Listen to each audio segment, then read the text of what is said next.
how do we get to our first million? And then obviously, how do we then work our way to financial freedom? I think there are 3 steps. Yes. So step 1 is you've got to get debt free. And we'll talk about that, maybe just about kind of debt, because it's a weapon of wealth destruction, I think. Yes. And then the second step is once you've got debt out of your life, I think you need to build up an emergency fund.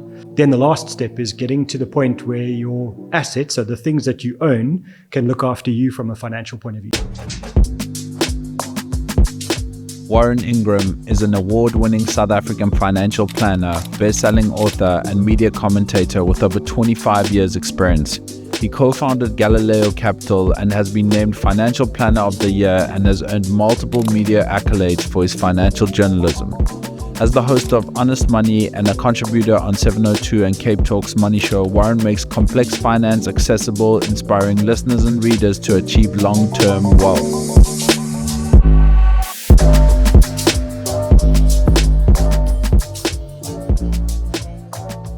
Growing up, every day we'd come home from school, the lady who would give us a lift, or even in my dad's car, would always put on 702, I think it was on our drive back home, and we'd always hear you with old Bruce, and it's crazy to have you here and sit with you. I've read 3 of the 4 books that you have published, so yeah, it's really an honor to sit here with you and just really pick your brain. So thank you for making time. It's a pleasure. It's lovely to be here. It's a fantastic view. Lovely, thank you. So Warren, where I'd like to start, if you are in a room with, let's say, or at a dinner party and there's some potential clients around and you give that sort of elevator pitch of what you do professionally, how do you best articulate what you do? Yeah, it's a good one. So I'll generally, the truth is I'll probably just be very quiet because I'm an introvert. Yes. But the elevator pitch would be I help people to make better decisions around their money, and my real hope is that I give them peace of mind. So that's the thing I sell, I guess, is peace of mind over time.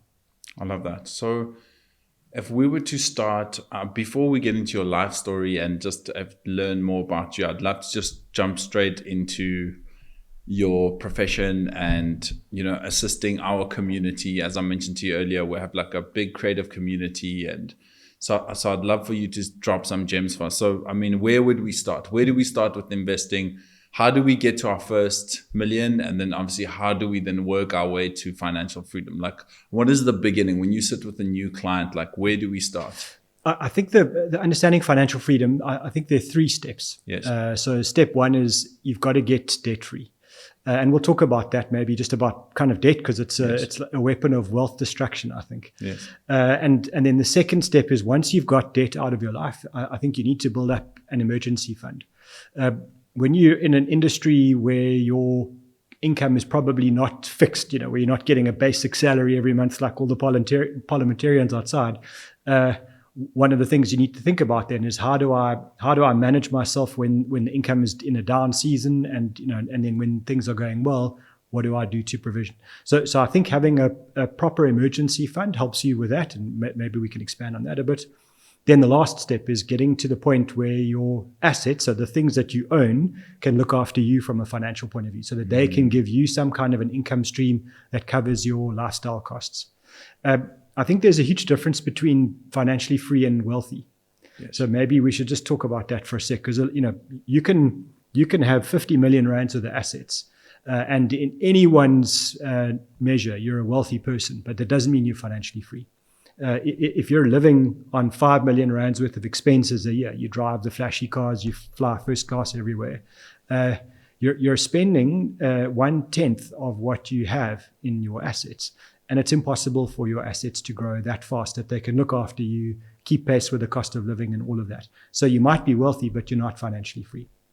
So I would say financially free is getting to the point where the money that you can draw from your investment, so whether you've got shares and they're paying you a dividend, or you've got properties or property companies or cash that pays you interest, the income from those need to be able to look after you and cover your lifestyle costs. And that's obviously dependent. It's relative to each person, what you see your sort of who's the Ramit Sethi talks about your rich life. Like, what is your rich life, or what does your life look like? And I guess that's relevant to every person, correct? Exactly, yeah. Okay. And so that's the trick with financial freedom is it's possible for almost everybody.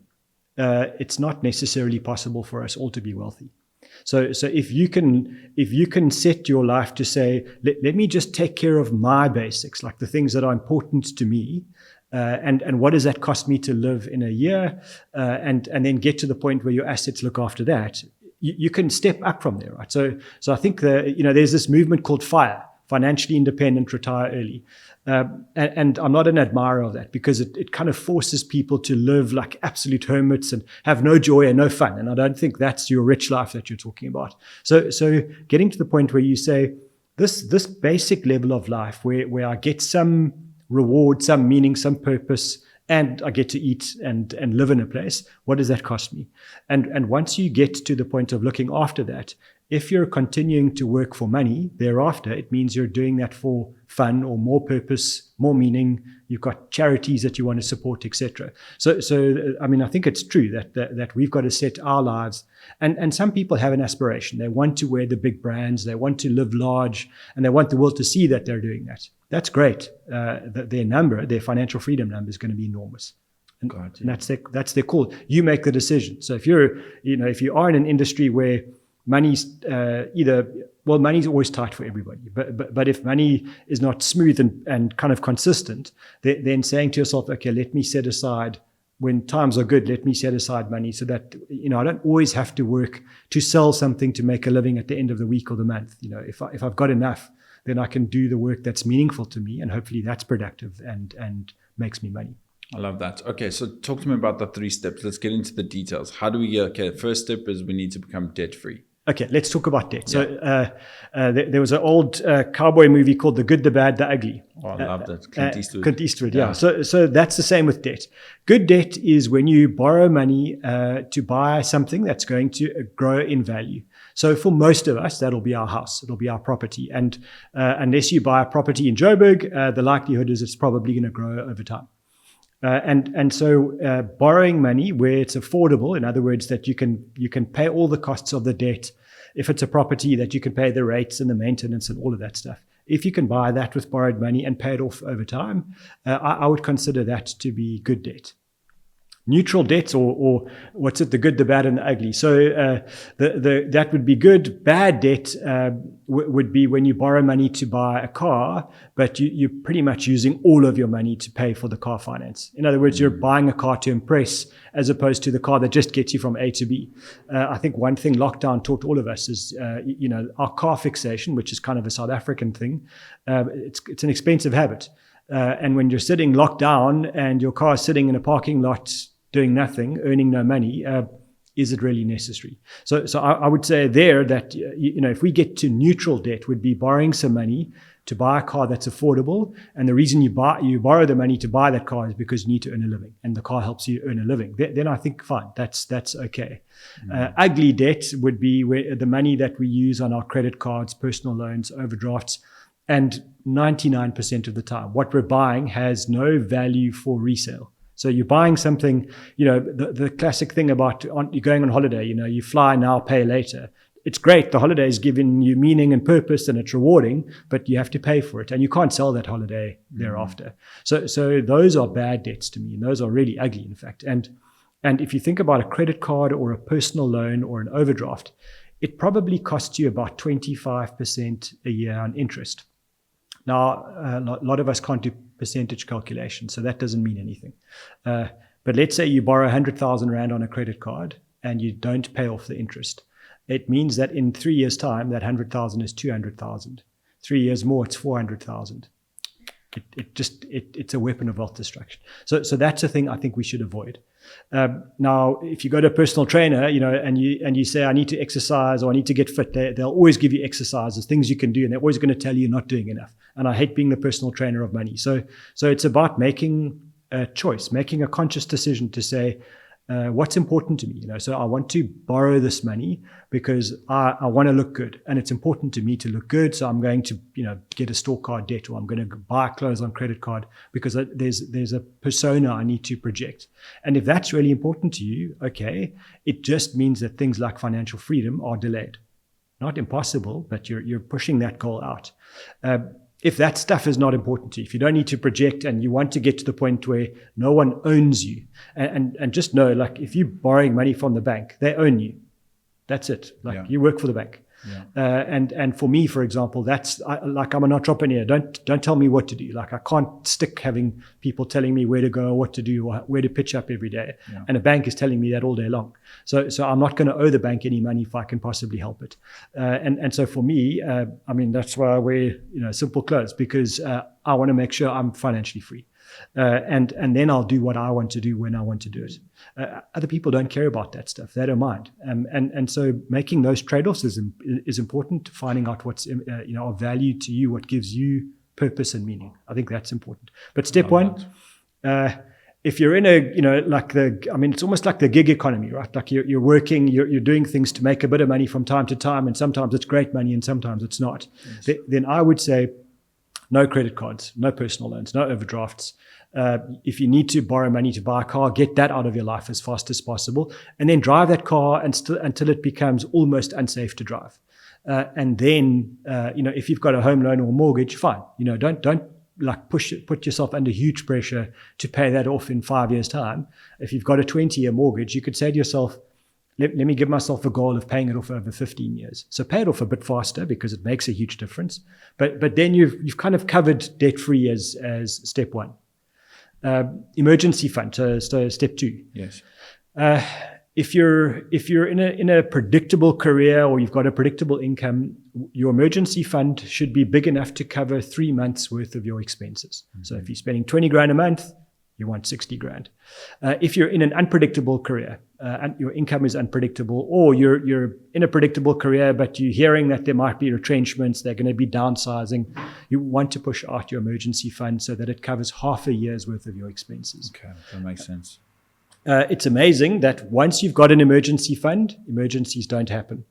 But have no emergency fund and fly by the seat of your pants, and they'll hit you every single week or every single month. 100%. So rather plan for it and never need it. And I find that 8 out of 10 South Africans don't get to the end of step 2.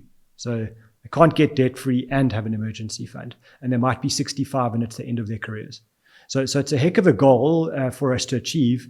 Again, if your lifestyle costs are low, you can get an emergency fund relatively quickly. But if your lifestyle costs are high, it might take you a long time. I love that. I mean, to shed some light, when I was about 18, 19 years old, career was happening, took on so many expenses, didn't know how to manage my books, and literally went into debt by the time I was 19 years old. And I had ran up so many credit cards, and obviously gig economy, money comes in, doesn't come in. And my brother actually suggested I read How to Be Your Own Financial Advisor. I think it's the first book. And that's the first thing I did. I went and I just cut off all the debts. I started with that, and I also learned so much of just paying debt, that I had owed, and working out sort of some deals with some people, and working out payment plans, and slowly but surely got through it. But that wasn't the last time I got into debt, unfortunately. A few years later, I made some bad business decisions, but this time I was so equipped. I was about 24, 25, I was already so equipped to quickly manage it. And, that was just more bad business decisions. So happened to me twice.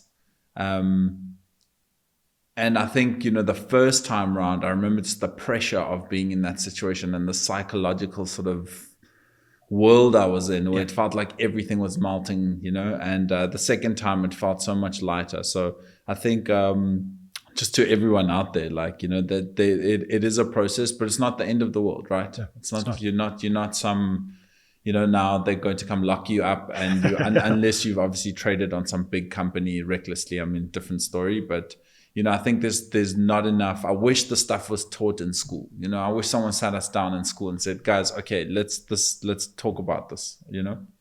I've got a few comments. So one, you're 100% right. So when you're in that debt burden, it feels like there is no way out. 100%. And people almost freeze a lot of the time. They just don't know what to do tomorrow. And I think here, we're almost putting people on the psychological couch now, just to say the only way you get through this is through. That is the only way through something like this. You can't think about it. You can't wish it away. You can't think your way out of a debt issue. You just have to take action. And sometimes it's doing one very small little thing, which is just write them down. Piece of paper, write them down. These are what I've got. This is the debt I've got. And then I would also say, what is it costing me? In other words, not the rand amount. So not that it's costing me 25,000 rand a month to pay off the debt. What's the interest rate? So is the bank charging me 25% on my credit card? My mortgage is 11%. Okay, so what it's costing me, the one that's most expensive might well be the credit card, although you're paying a larger amount on the mortgage. So, or hopefully. So just take that. Just do that. One thing. Do that today. And then tomorrow look at it and say, okay, so this is what I spend. And is there any gap here anywhere where I can take some extra money, put a little bit extra into the thing that costs me the highest rate of interest? I mean, if you did that... That's exactly what I did. Yeah. Well done. That was the first step. Yeah. It's hard to do. It's practical. That's such good advice. It was the first thing I did. I wrote down and I just started chipping away. What's the most sort of imminent, prominent one that just needs tackling? And that's the first one I tackled, and then went down the line, it was also, it was, I remember them coming to even fetch my car, and I was so embarrassed. I was just like, oh man, what have I done yet? This is terrible. But I'm sharing this because I know there's a lot of people out there that are probably sitting in that situation. It's not the end of the world. I love that advice. Write it down. Start with the most sort of important one that is starting to just make it escalate that debt even further. Cut those ones off first. One thing I also did was communication with the banks. I think was so key, not to let it escalate even further, just to be honest. And this is where I'm at. Can we please just figure this out? And kid you not, once everything started falling into place, it went back to zero so quickly. And then all of a sudden, zero became my safe space. I was like, zero, no debt. Can breathe. This I can breathe, you know? So I would say that that communication thing. A lot of people just they ignore the statements, and they hope it's going to go away somehow. And the unknown is far more frightening than the known. And kind of breaking that communication barrier and actually starting to talk to the people who you owe money to. They want you to pay it off. They actually want their money back. So they're not going to try and drill you. And maybe, if we'd been chatting and it was 6 months before they'd taken your car, I would have said to you, take the plunge, sell your car. I wish someone had told me that, and I bought it at such a good price, and the dollar had gone crazy after that. What was something I paid, I think 400,000 or 500,000 at the time, was now almost R1 million car, So, and that was just like, I wish someone had told me that, I would have done the We Buy Cars, or someone that can turn it around quickly, Yeah, and same with the house. Yes. I mean, if you're in that tragic position where you don't think you can pay off your home, sell it. Yeah. Because the moment you take action and you're in control of it, again, now you're taking control. It's a hard thing to do because you might not know where you're going to live the next week. But the reality is you're probably going to get a better price than when the bank takes it and puts it on auction. Mm. And I don't know what happened with your car, but maybe the same thing. Same thing. Yeah, they called me to pay on afterwards. They were like, we sold it for like even cheaper than. I was like, how is that possible? But yeah. So they're not your friends once you get to that stage. Yes. Well, let's say their banks are never your friends. They shouldn't be giving us so much debt, right? But they will work with you a little bit if you're open about the communication. Yes. But take action. Look in the mirror and go, I'm not defined by the thing I own. Like that's not. Definitely. I mean, why are we impressing everybody? That's a whole other conversation. But I just think. The moment you get to that point of saying, okay, I'm going to break through this and I'm going to take ownership of where I am. I mean, you're not a murderer, exactly. No one died. And so you taking action and building from it. What you've got now, number one, is a fantastic war story to share that other people can learn from. And also, I think a lot of us feel shame. We're ashamed about this stuff. And actually, the moment people start to talk about it, go, hang on, well, I was there as well. You also did. How did you get out of this one? Okay, great. So then you realize there are lots of people in that position. And the business one, I think, is harder, right? Because you didn't borrow the money to be reckless. You borrowed money for business. It didn't work out. Most businesses don't work out. Again, to feel shame about that. I mean, it's sad. It's tragic. It's something that consumed a lot of effort and time. But it's a great life lesson, and you've got new war stories to share with new people. Absolutely. Couldn't agree more. Okay, so tell me now, Warren, let's say we don't have debt. we at that sort of zero space. Do you have a formula that you work out? Do you say, okay, if you're earning X amount every single month, whether it's 15,000 or 100,000 Rand a month, that there's like a formula of how much you should be investing? And, how do you best structure with your guests? Do you have like a sort of, is it a cookie cutter? Everybody use this percentage? And no, I think it's about lifestyle. So okay. your choice. So if you said to me, I'm 35, I want to be financially free at 55. Okay, cool. That's it's realistic. It is, but it's a pretty steep goal. What that means then is you've got to get your lifestyle costs down. We figured that one out. The other side now is you need to save and invest. I think out of every 100,000 Rand that you earn, you probably need to set aside 33,000. So a third of everything that you earn. And for some people, they're going to just look at me and say, "Are you nuts? Are you crazy?" And remember, I'm not telling you what to do. Your first choice is how much longer do I want to work for money as opposed to for fun. Yes. So the time frame is important. If you've only got 20 years to work, then you've got to save a heck of a lot right up front. The faster that you save, the more you accumulate in the beginning, the less you have to worry about later. So I would say that's step one. If you said, look, 65 is fine, I've got 35 years of work in me, I like what I do, then I would say probably 15 to 20 Rand out of every 100, or, if you're earning 100,000, 15 grand to 20 grand is a good number. And remember, that's before you're paying our shareholder in our businesses SARS, right? So before tax, before anything else, you're taking 15 to 20 out of every 100,000 and saving that. If you do that and you invest sensibly, you don't have to be a rocket scientist. You don't have to, kind of pick the only winner in the world. You can kind of invest stably and predictably. You should get to financial freedom somewhere around age 65, provided you've controlled your costs. So again, I'm not telling you to live like a hermit, but I'm just saying if you're earning more and more and you allow your lifestyle to kind of do this, if this is your income and this is your expenses, where's the gap? What you want to do is say, this is my income, these are my expenses. I'm gradually living a better lifestyle, but my income accelerates faster. Then you get to financial freedom very quickly. I mean, I've got one, I think I might have written about her in that book, but one case study was Julia, we spoke about a lot. She inspired a lot of people. And I mean, when we met for the first time, she was the niece of a client of mine.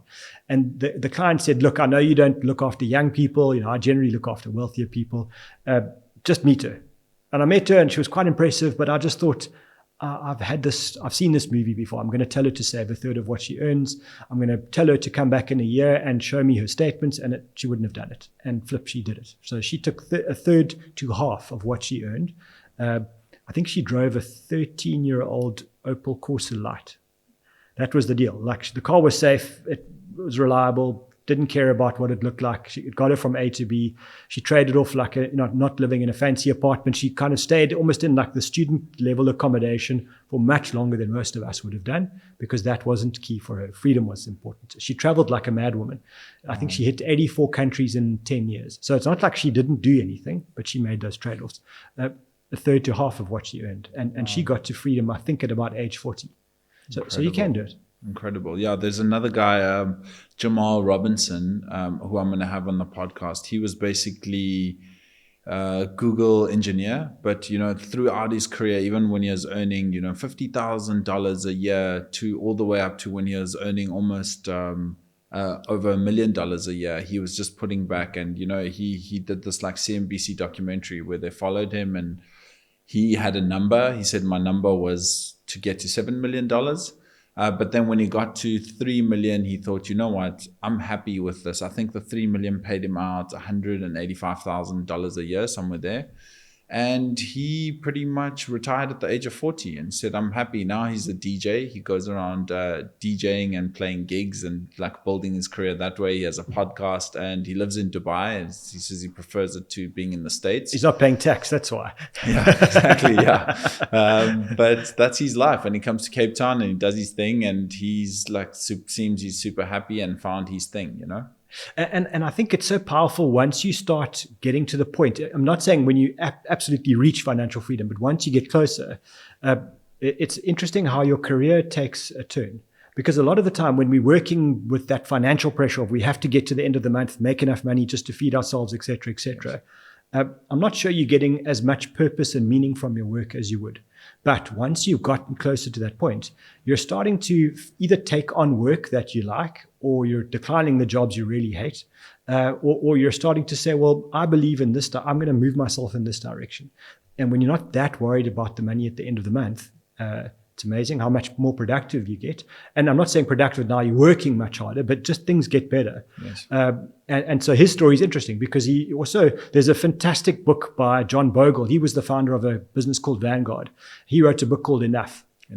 That's maybe a thing as well, is we don't really know what enough is. So to me, if you said to me, what's the key in that story? Yes, he saved well, but actually he made the realization 7 million's the return on ego number, like it's $7 million. He's a rich man, but actually he got to 3 million and he realized I've got enough. Very few people can do that. It's kind of like becomes a goal. I can fly first class. Okay, cool. Now you can fly first class. And actually, I'd like to fly private. When you fly private, well, I'd like a bigger jet. It's never enough. It's never enough. The secret is, kind of find a point where you can get to having enough and be comfortable with that. Doesn't mean you stop. It just means you do things now for purpose. I love that. That's powerful. So the term investing, it's pop culture now. You hear it all the time. So what are we saying when we say invest? Do you need to go through a financial institute of sorts? Can you do this by yourself? Is there a website we go to? If we could give super practical advice, where do we invest? What do we do? And what does that look like? Yeah, you're right. It's a big term, and the financial services industry loves to make it sound complex, right? So that the people have a reason to exist. Otherwise, if everyone could do it themselves all the time, then there'd be lots of financial planners without work, which may not be a bad thing about some of them. So I think understanding that investing can be really simple. So for example, you might say, I understand rental properties. So what I'm going to do is I'm going to buy a property and I'm going to rent it out. And I'm going to earn the rent from that, pay off the mortgage, pay off the rates, keep it maintained, all of those things. That's investing. It could be as simple as that. If you've read my book, I'm not a big fan of residential property, just from the point of view that it's really, really, I nearly swore there, but really expensive to kind of maintain a property, to sell it when you need to, and the transaction costs, as we know, agents are expensive. So there is a cheaper way, for example. So you could buy the original granddaddy of investing in South Africa for DIY, do-it-yourself investors, is something called Satrix 40. And what it is you can take $50 a month, $300 a month, or 10,000 Rand if you've got a lump sum. And you can buy Satrix 40, which, and by the way, they're not paying me to say anything, so there's not a free endorsement for them. You can buy the 40 biggest companies on the South African Stock Exchange. So you can buy the 40 most popular, well-known businesses around. They are the banks, they're the retailers, the insurance companies, where we watch our movies, for example, all of that. And you can buy all 40 at once. And if they do well, if those companies grow, the value of the money that you put in will grow over time. So if you can do that consistently, you can do that every month or every quarter or every 6 months, you can put money in there. Over time, you're going to build up investments that will look after you one day. Can we buy that directly? Do you go through them directly? Okay. And then do you just suggest is there a certain time in the month is a better time to buy? Is it just like an automation? When you've got the money, yeah. So I think if you can automate the automation, in other words, like just doing a debit order into the investment, why that's good is actually our behavior. Because if we've got the money and it's sitting in our bank account and we haven't automated, by the time it gets to the end of the month, we might start to have found other things to do with that money. Mm-hmm. So if you know that you get the bulk of your money in on the 5th of the month, put a debit order in for the 7th, as an example, so that it's a reasonable amount of money, it's going out of your account, and you live on the rest. I like that strategy because we've automated our behavior. It's almost as if someone picks us up and throws us on the road, and now we have to go for a run because we're already out on the road and we've got our shoes on. So automation is a very good thing to do. But there isn't a better time in terms of the markets and all that stuff. Don't worry about it. That's just noise. And people like me who talk about the stuff will make it interesting, but doesn't change your behavior. And your behavior is the most important thing here. Yeah, I love that because it's like things that are debit orders on our account, we take very seriously. We make sure there's enough money for that debit order to go up. We don't want something to bounce. And I think almost like paying for an investment is like psychologically a different, and I love the idea of it being a debit order. And it's like almost like a fixed cost that you forget about. Okay, so you would suggest that. So would you say a third of your salary goes into that, or would you split that up? A little bit split up, because I think, we're going to get into some complexity now, but I wouldn't put all of my money just into the South African stock exchange. Like, I think we need to have exposure to the world as well. Yes. So you can buy, there are lots of them, but you can buy something that buys the world stock market index. Yes. What's great about that is now you're getting exposure to the best tech companies in the US, the best pharmaceuticals in Switzerland, all the way through to China, who, if not already, very soon will be making the best cars in the world. And you want exposure to all of that. So buying the world index maybe with half of your savings, and the South African market with half of your savings makes sense. But how you do that is important. So the monthly amount, I think, is key. But there is something called a tax-free savings account, which yes. I love. Like, I think it's the no-brainer investment for people who want to set aside money for the next 10, 20, or 30 years. So it's something that's where Sarah says, once you put this money into this account, you're not going to pay any tax on interest. You're not going to pay tax on dividends, capital gains tax. It's literally tax-free. So if you can buy the world index and the South African index in your tax-free savings, what a win. The maximum you can do is 36,000 Rand a year. So $3,000 a month. If you do a debit order into that should be your first stop after you've done the emergency fund. One thing to know about up to 500,000, right? Exactly, yeah. So once you've done your tax-free, it takes you about 12 or 13 years, and that's the most you can put in there, because it's a lifetime limit of 500,000. But you can't put 500,000 Rand in to say 36,000 a year is the most you can put in. Gotcha. Equally, if you take money out, you lose that capacity. So if you draw out 100,000 from your tax-free savings, your lifetime capacity drops to 400,000. So be careful. It's not your holiday fund. It's not your deposit on your house fund. It's use it and lose it. So it's really there to look after you much later, once you've hit financial freedom and you want to live off your investments. So I like those. I think that they're great. I just worry that a lot of people use them and access the money. So they transact on that. And the only thing you should be doing is adding money and setting that aside for much later in life. And what do you think about doing that for your kids? Great. Look, it's the best gift. So if you've got young kids, let's face it, a 1-year-old or 2-year-old or 3-year-old, they probably like when they get presents, they like the box. So that's much more entertaining for them than the toy, right? And the toy's got a very limited lifespan for a very young child. Why not, wrap a box that's empty and then say to the parents, please give me the account for your child's tax-free savings. I want to contribute to that. So I always think for young parents who don't have a lot of money, tell everybody, listen, we're putting in some money for our child, and if you want to contribute, that's a great gift. We would really appreciate that. Much more valuable than the toy we're going to have to give away. Love that. And you do that early. By the time your child is hitting high school, they've got a fully funded emergency fund, as an example, and you're hopefully educating them about money. You're taking them on the money journey much earlier than a lot of us would have been taken by our parents. So you talk to them about it, you get them used to the idea of what they're doing and how this money moves up or down.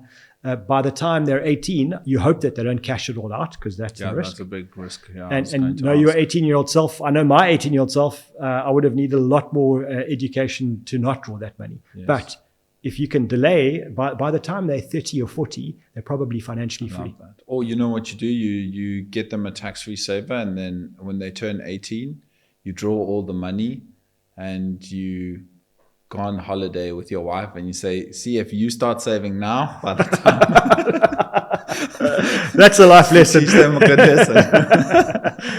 I love that. Parents taketh and giveth. Exactly.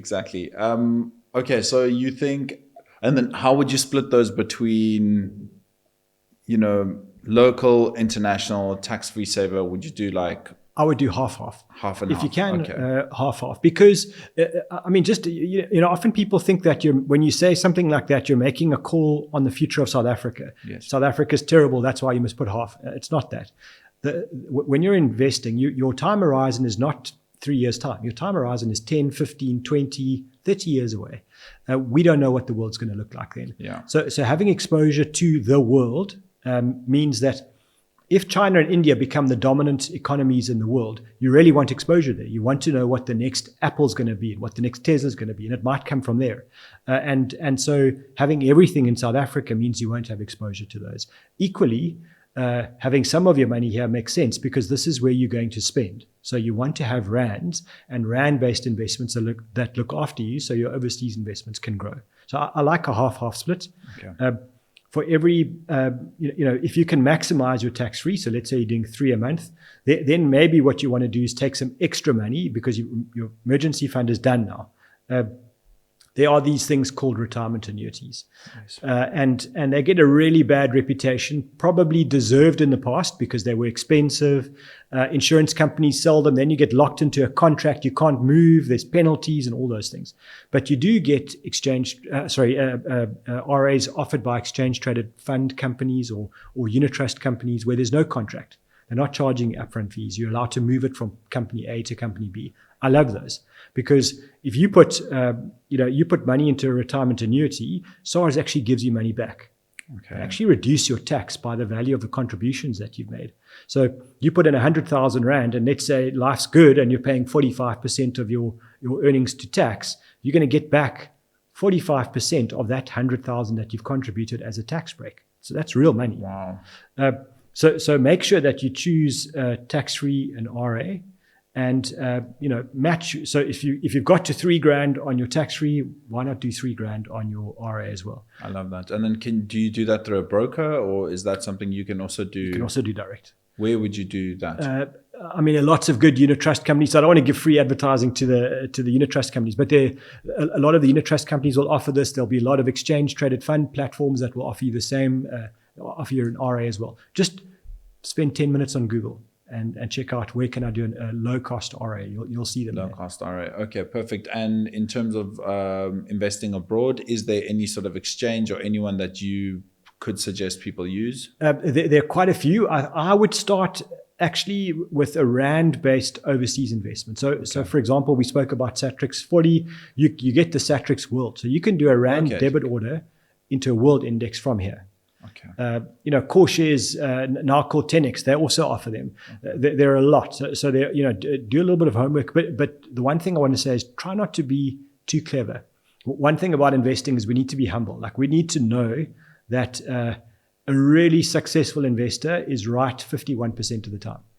I love that. So we know we're going to make mistakes. If you know that on day one, the truth is you don't have to try and pick the very best all the time and say, I'm going to pick the winners. Just buy the world. The world consists of lots of winners, some losers, but over time, the world will do incredibly well. And it's the same with the top 40. Top 40 consists of some of the biggest winners in South Africa and sometimes some of the biggest losers. But that'll do way better than you and me sitting there trying to figure out, okay, what's going to be the best insurance company in South Africa or the best bank or the best retailer. The truth is we might come up with an intelligent argument that could be completely wrong. Why don't we just buy all of them? And if you're not getting a monthly salary, Warren, and let's say you get paid in a bit of lump sums, like gig culture, you've got a show, you make 200,000 rand here, 100,000 here, 500,000 here. Do you take a similar approach? Would you take that amount and put it straight in? Or would you sort of phase? Yeah, I like phasing. So I think it depends on size. So and I'm saying it's not that 500's big and 100's small or 5 million's big. It's how much is it for you. So if 500,000 is a big number for you, then if it falls 3 days after you put it in, it's really going to hurt. So what you're doing with phasing is you're taking the money, let's say 500,000, and you say to yourself, okay, I know now that I need to put this money into an investment. What I'm going to do is I'm going to do it over 5 months. I'm going to take 100,000 on the 3rd of every month, no matter what's going on in the world, in the news and all that stuff. I'm going to close my eyes, do it on the third day of the month, and I'm going to invest it. Brilliant. Do that for 5 months. If 500,000 is a small amount relative to what you've got invested, then maybe you phase in over 2 months. Or why you phase in is to reduce the pain of loss.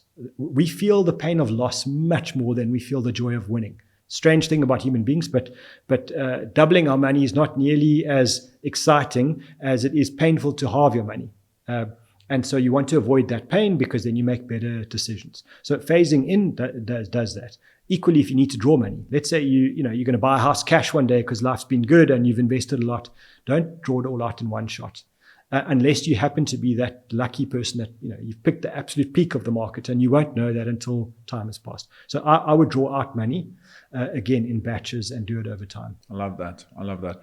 Tell me, crypto. What's your feeling on crypto? Whenever I talk about crypto, I get like abused as a dinosaur. Someone that I'm against this. Part of the system, or I don't want to like stay up to date with what's going on.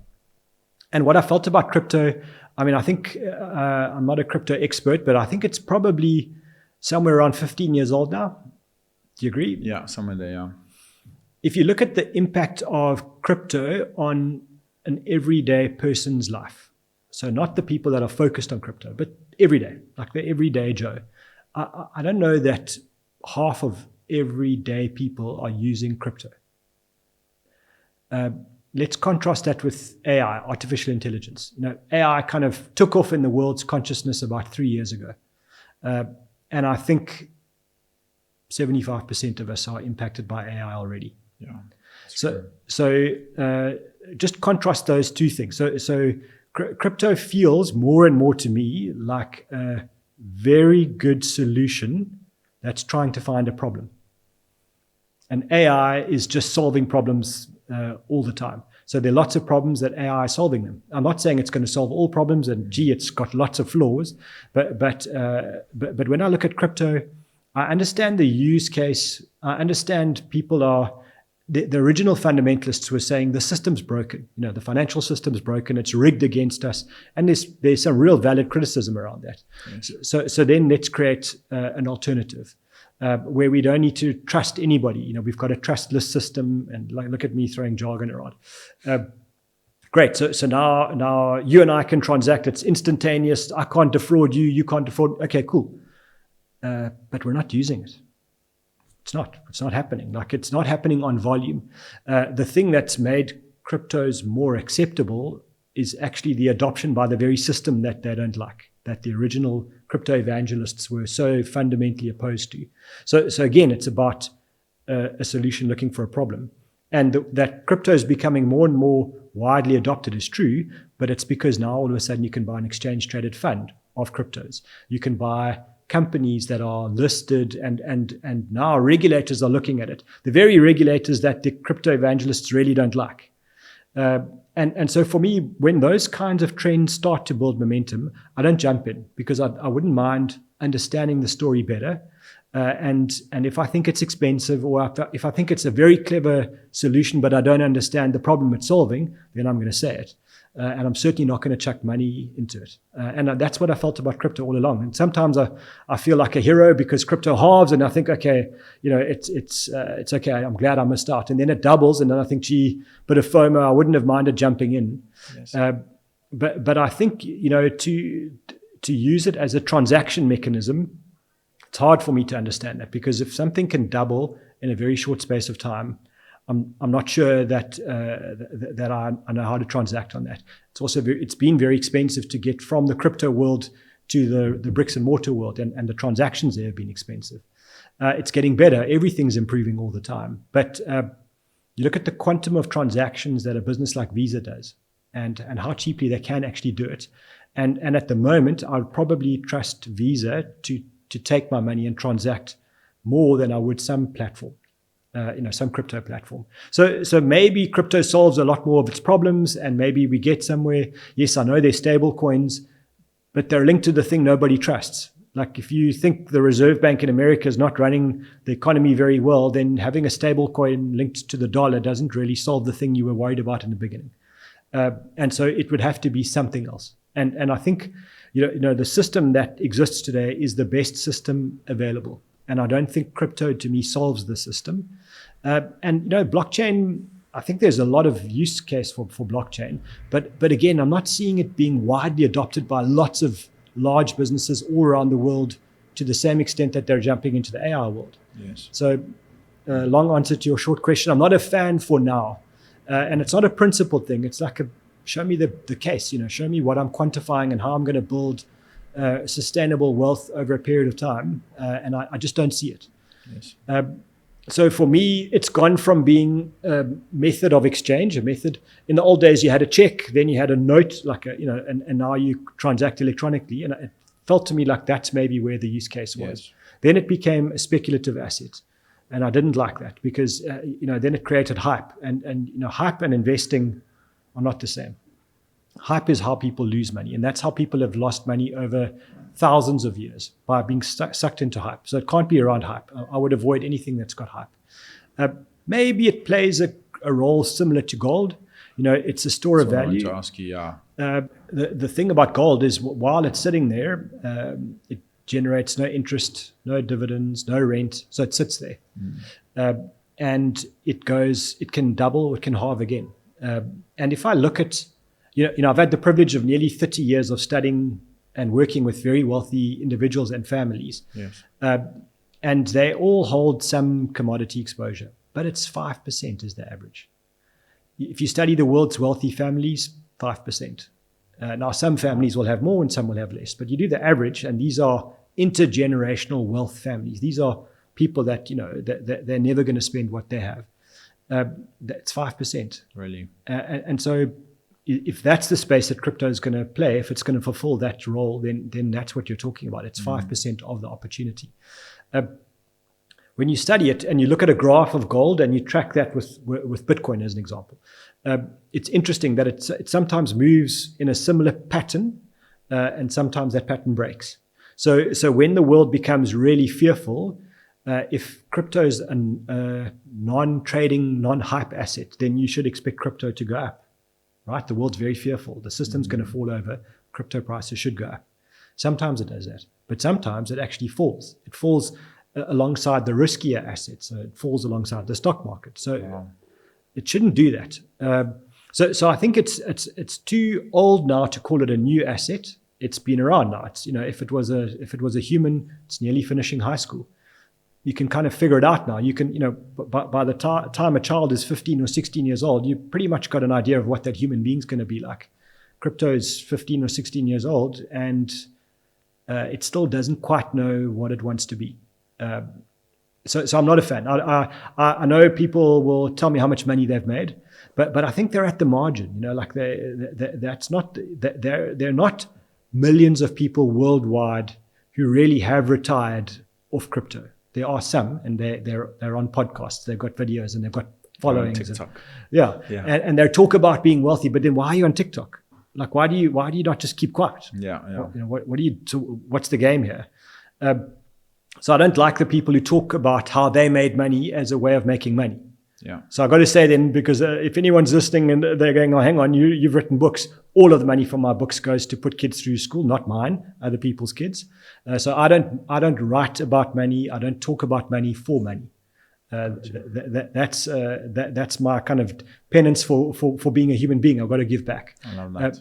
So I would say the same. Like is it Kiyosaki that wrote Rich Dad, Poor Dad? Yes. How much money has he made out of investing as opposed to his media empire? Why is he writing so many books? Why is he so controversial? It's probably because he needs to make money out of being controversial and being a media guy. Yes, agreed. But I love that. I think you also have quite an open, that could change, right? If you do feel that there is it's giving some sort of a resolve in the world and some sort of solution to some problem, that it could be something you look at in the future. Yeah. Amazing. And maybe I was a bit dismissive in the earlier days when it was so speculative, but I've become more accepting. But actually, funny enough, I've become more accepting as the financial systems become more accepting. I think you can be too academic about this and say, well, you guys created a use case right in the beginning that the system's broken, and this is an anti-system thing, and now the system's overlaying, and now everyone's happy. The flaws of the system will get imposed on crypto as well. So not to say I'm not defending the system. The system is not really that great. It doesn't work for people that are very low income, that just want to make a bit of money. The system's too expensive for them. That's not financially inclusive. That is a real issue. Yeah, I think we'll all have these stories. I remember my brother walking into the room like, do you have some money? We need to put it into this thing called Bitcoin. I was like, how much is it? He was like, I think it's like 7,000 Rand a coin. If we can just buy 10. And I was just like, dude, don't wait. This is silly. Get out of here, man. Yeah. And then he'll always bring that story up. It's like, remember when I told you about Bitcoin at 7,000 Rand? Now it's like, gone crazy. But I think personally, I mean, I did just every time I saw it in the red, I bought a little bit. And then at some point it would help me renovate a home. I was like, got a special place in my heart, But I'm with you. I think that split and not being too dismissive on it, it could eventually become, we could be sitting here in 10 years and the whole world works on some sort of coin and we're like, so I love that you have an open mind about that. Tell me a few more questions, Warren, before we wrap up. Tell me about you. How did you get into this business? A happy accident. So I'm very, very close to being 50 years old now, and the reality is I still don't really know what I want to be when I grow up. So when I started, I was at university. My father was a bit unaware of what it costs to be a young person. So the deal he made with me was, I'll pay for the money it would cost me to cover your petrol costs to go from home to varsity. If you want to stay close to varsity, which I desperately did, then you've got to work while you're at varsity. Yes. So that was the deal. So what I did was I worked in the clothing industry in Cape Town. And I ran around doing the stuff. Well, there's fashion people here, cut, make, and trim, like yes. Knitwear. Like I knew a lot more about knitwear than any varsity kid studying economics should have. And so by the 3 years of varsity, and I was getting finished, I had applied and was nearly done with getting into one of the big retailers into their management trainee programs straight out of varsity. One of my friends was a senior student, and she looked at me and she said, like, why do you want to do that? And the answer was because it's kind of the only thing I really knew. And she said, you'll hate it. It's not for your personality. It's long hours, fickle. Fashions change, trends change, the buyers change. Because you just got to be really careful. So she introduced me to her husband, and he was that the grey suited, a black shoed accountant. So she said, go and meet him. And I thought I was going for just a chat with my friend who's a senior student's husband. So I wore these things, I don't know if they still exist, called strops. In UCT we would all wear, they're like flip-flops but with the back, and baggies. And I had my best shirt which had a few holes and this huge afro, because when I had more hair I kind of had a lot of hair. And I think I hadn't even shaved. And I came up the lift and the door opened and there were 3 men in suits staring at me. And they were not impressed. And we arrived and I realized it was an interview. And these guys, and I just sat down and I thought, well, what the hell? If this was an interview, there's no way I've got the job after looking like this. And so they offered me a job. And that was in a financial services company. And I never looked back from there. So it's literally the only, I don't work for that business anymore, but it's the only job I've ever done. And I think about, 3 months in, I realized, stimulating for me to be exposed to the world of investing. It never changes, it never stands still. The market's always dynamic, and I can make a difference. I've always been, even as a kid, like in leadership positions, always been a helper and a teacher more than a listener, which is probably, you've gathered, like I talk a lot. So helping people and teach and guide, like that resonated with me inside. And I could do that in this, so I could do it with good ethics, good values. And I'm articulating it now. I didn't realize that at the time. Like it just felt good, so I carried on doing it and learned more and studied more. So I've actually only ever done financial planning and then moved into wealth management, which just means kind of dealt with wealthier people. And that's the thing I've done for nearly 30 years. Crazy. If you weren't a financial advisor, what would you be? I would probably be a lecturer. I like to teach. I like to mentor. So that's what I've done. In my business. Like the writing and the podcast. All of that stuff is a form of teaching and spreading knowledge. Happens to be around money. So I think that's probably what I would do most. if it wasn't that, then I think I would do something in the wild. Rescuing. I like rescuing wild animals. I think that, like, for me, that's a passion as well. So my charitable work is around education, but gee, it was very close between that and I think wildlife attracts a lot more money at the moment than education. So education's my thing. I love that. That's powerful. Tell me, what criteria do you look for someone to work with you and Galileo Capital? Is there like a minimum threshold? Is that like how do you guys? A client, you mean, not a staff member. Yeah. I was going to say, because staff members, it's the caring gene would be the thing that I feel like they've got to care. I love that. So we end up with a couple of services. So the one of the criticisms which was valid of our business was we only really deal with wealthy people, where we take them on when they're already wealthy and we help them protect and grow. But what about all the people that are wealthy to be, like they're on their way? Like, how do we help them?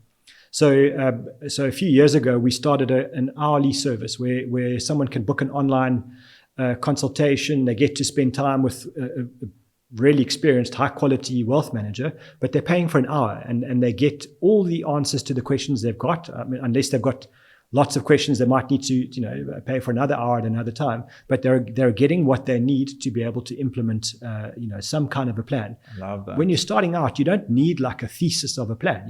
Your life should be simple, and so what you need is some guidance and a direction. And then maybe once a year or once every 3 years, you're checking in and doing another hour, and the advice is objective. The person that's telling you something, they've already been paid for their time. So what they're telling you is what they believe is best for you.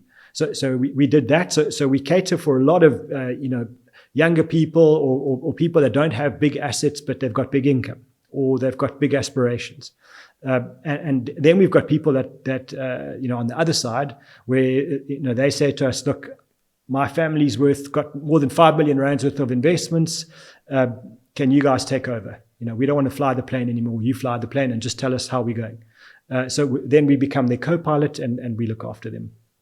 In between that are people that say, got money, but I kind of like doing this myself. So what I want you to do is I want you to build my airplane, take off, and then you jump out and I'll fly the plane. So they'll pay us for a plan. We'll implement that plan as much as we can, and then they carry on. So we're ending up catering to kind of a few different segments of the South African population now. So trying to be a bit more inclusive, but at the same time, our wealth business is the oldest part of our business and probably still the biggest part of our revenue. Yes. And how can people reach you guys for those hour? I mean, if they look on our website, Galileo Capital, if they want to email, ask at Galileo Capital, Brilliant. All the social medias, like I think we're pretty much everywhere now. Everywhere. Yeah. Brilliant. I love that. And that's such a nice sort of pathway to eventually, working closer with you guys, and just seeding those early, people to work with. That's brilliant. I love that. Tell me, if you are speaking to a younger version of yourself, or you're speaking to someone who is stepping into somewhat, no two paths are the same, but someone who's stepping into somewhat of a similar journey to yours, and they have aspirations to have their own business one day, and they are studying, or they want to be a financial advisor, or you're talking to a younger version of yourself, what advice would you give to that person? The cliche in financial services is start early. Start saving, start investing early, and if you do that, you even though you're doing small amounts, what happens is those small amounts become big amounts all on their own. One of the banks had this thing about let your money make money babies, and I like that. Like if you think about cows, you take a bull and a cow and you put them in a field. It's not going to take long before you've got a calf. And if you put another cow in that field, you're going to have quite a few. And so that's how I would think about money. And that would be the lesson I'd love to explain to myself, because even though I was in the industry and I was studying the stuff, I still wanted to drive the fancy cars. I still wanted the impressive suit, like the double cuffs and the, made in Hong Kong. And like, I don't know who I was trying to impress. I don't think it impressed anybody, but I felt good. So I wish I could have told myself, number one, stop trying to impress anybody, just stick to the values of who you are, because then you like the moment you become comfortable with who you are, number one, you're more authentic. You actually become impressive because you know who you are. And the clothes and the cars and the stuff don't impress. The people who really know, they're not impressed by that stuff. You shouldn't be impressing anybody. But people who find you impressive because of what's inside, not what you display. And they look through the BS. It's easy to look through that stuff. I love that. That's very powerful. My last question, tell me, Warren, if in 40 years or 50 years time, someone comes across this podcast and they get to watch this little snippet, whether it's someone that's related to your family or kids, or how would you like to be remembered? I haven't been asked that question. I think, if they could say he made a difference, he made people's lives better. He left the world slightly better than when he found it. That would be a nice thing. Wouldn't mind that. I love that. Just from my side, Warren, thank you so much. Just to give you your flowers, you're an absolute legend, and it's an absolute honor to sit here with you. And your latest, I think you co-authored, correct? Yeah.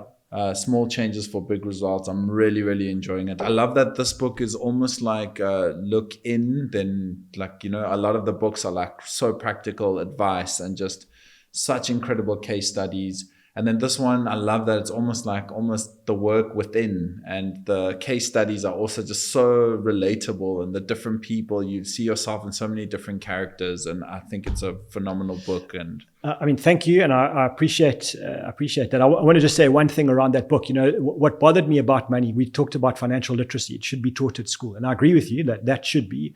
Yes.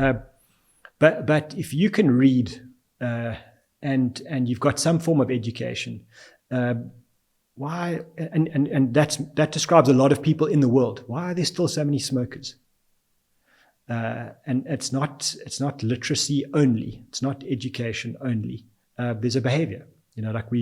We don't smoke because we're ignorant that smoking's bad for us. We know it. If you're 14 years old and you start smoking, you know it's bad for you. And I think the same around money. I think the literacy, or the first few books I wrote were all about literacy, and then I kept going, but damn, we're not solving we're dealing with a machine, as if people are machines. They're organic human beings with souls. And so that for me is the thing, is to say, when you look in the mirror, that's the person that will help you out of a hole or get you into a hole. And so, if we can help people change their behaviors, in just fractionally, and feel comfortable and take action, then maybe we're going to have more financial free people than we have today. So the literacy is great. We must do that. But I think that's my attempt to try and help people to say, okay, look in the mirror, for whatever it is, accept it. Let's take a step forward. Absolutely. And just really delves into that motivation and that inspiration and that fire that you need to ignite. And I think you guys did a fantastic job in this book. So thank you so much. Thank you for making time. And what I'm going to do from my side is the advice that you've given me. Maybe we can have you on the show in a year's time, and then I'm also happy just to open, and then we can live on the show. We can look how I did, and hopefully some people do the same at home, and then we can compare notes in the comments and do that. Create a new generation. Exactly. Love it. Thank you so much, Warren. Thank you. Bless you. Thanks for making time. Appreciate it.